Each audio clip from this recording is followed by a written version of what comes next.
Naka-focus sa ensayo si Pacquiao dahil matindi daw ang makakalaban niyang si Miguel Cotto. Mula sa Baguio City, nakatutok si Chino Trinidad. Bago magtanghalian, dumating si Coach Freddy Roach dito sa Baguio City upang pagtulungan nila ni Deputy Trainer Buboy Fernandez ang paghubog kay Manny Pacquiao para sa kanyang laban sa Nobyembre kontra kay Miguel Cotto. Sinilip agad ni Coach Freddy ang kanilang training camp dito sa City of Mines. Nang magkita ang champion at ang kanyang coach, diretso na agad sila sa trabaho.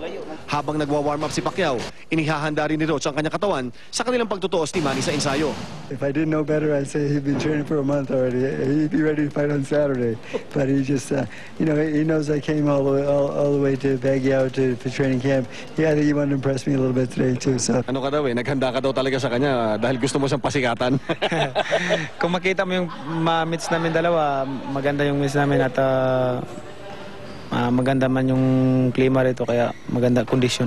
Laking tuwa rin ni Roach nang makitang maaliwalas ang mukha at kinikilos ni Manny.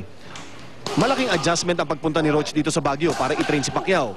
Ngunit di daw ito problema sapagkat the boxer comes first. Tell me what you want, what you're comfortable with, Manny, because when my fighter's comfortable, when he's happy, that makes him a good fighter. And that makes a big difference. I'm not going to force anything on anybody. Pasalamat naman ako kay Freddy Roach na pumunta siya rito. At siyempre, si Coach naman, teamwork kami. Mula sa Baguio City, Chino Trinidad, nakatutok, 24 oras.